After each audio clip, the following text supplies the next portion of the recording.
नमस्कार, आप देख रहे हैं की मीडिया। दोस्तों, हिंदी सिनेमा की वो जानी मानी एक्ट्रेस जिसने फिल्मी करियर की शुरुआत 1966 में तेलुगु फिल्म से बतौर चाइल्ड आर्टिस्ट की थी। हिंदी फिल्मों में आई तो टॉप एक्ट्रेस बन गई। इंडस्ट्री के हर बड़े स्टार के साथ उन्होंने कई शानदार फिल्मों में काम किया। प्रोफेशनल लाइफ में वो जितनी सक्सेसफुल रही, पर्सनल लाइफ उनकी उतनी ही उतार चढ़ाव भरी रही। अपने अब तक के करियर में कई हिट फिल्मों में नजर आ चुकी वो एक्ट्रेस कोई और नहीं बल्कि अपने दौर की जानी मानी एक्ट्रेस रेखा है।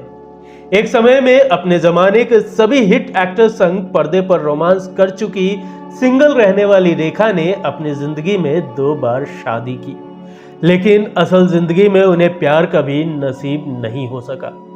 वह जब तक पर्दे पर नजर आई मल्लिका बनी रही, एक खुली किताब की तरह ही रही।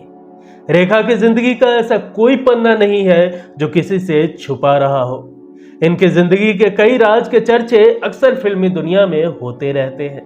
खास तौर पर उनकी पर्सनल लाइफ से जुड़े किस्से तो आपको अक्सर सुनने को मिल ही जाएंगे।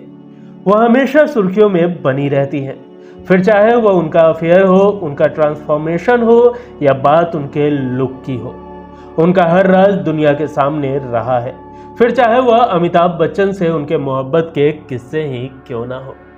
इतना ही नहीं, रेखा जी का ब्रेकअप भी कभी लोगों से छिपा नहीं रहा। आज हम उनकी जिंदगी से जुड़े एक ऐसे सच की बात कर रहे हैं जब इन्होंने फिल्म के सेट पर जितेंद्र के मुंह से ऐसी बात सुन ली थी कि उनके पैरों तले से जमीन ही खिसक गई थी।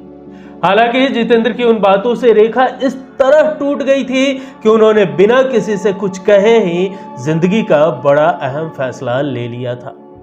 तो दोस्तों, आइए जानते हैं आखिर क्या थी वो बात। दोस्तों, अमिताभ बच्चन के अलावा रेखा का नाम जितेंद्र संग भी जुड़ा था। दोनों ने साथ में तकरीबन 39 फिल्मों में काम किया। इनमें उनकी कुछ फिल्में हिट भी रही। एक दौर में तो जितेंद्र और रेखा की जोड़ी को काफी पसंद किया जाने लगा था। दोनों की मांग भरो सजना, एक ही भूल जैसी कई ऐसी फिल्में हैं जिनके गानों को भी लोगों ने काफी पसंद किया था। लेकिन उस वक्त रेखा का दिल टूट गया जब एक बड़े राज से पर्दा उठा। रेखा की जिंदगी पर किताब लिखने वाले यासिर उस्मान की किताब रेखा द अनटोल्ड स्टोरी के मुताबिक रेखा सबसे पहले जितेंद्र को पसंद करने लगी थी। बात फिल्म बेचारा की शूटिंग के दौरान की है। शिमला में फिल्म की शूटिंग चल रही थी। रेखा जितेंद्र संग काफी झुकाव भी फील कर रही थी, लेकिन उनका यह रिश्ता ज्यादा समय तक टिक नहीं पाया। यासिर उस्मान ने अपनी किताब में दोनों के रिश्ते के अंत का जिक्र भी किया है।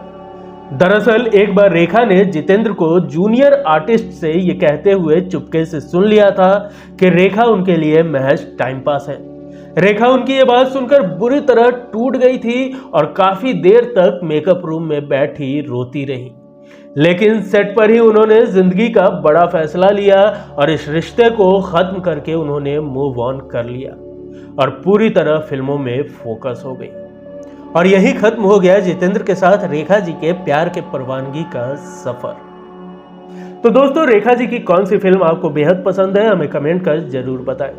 फिल्मी दुनिया से जुड़ी ऐसी ही रोचक किस्से और बॉलीवुड के महान हस्तियों के किस्से कहानियां सुनने के लिए की मीडिया को सब्सक्राइब करना ना भूलें। वीडियो पसंद आई हो तो एक लाइक जरूर कर दें। मिलेंगे अगले एपिसोड में फिर किसी दिलचस्प किस्सों के साथ। तब तक के लिए नमस्कार।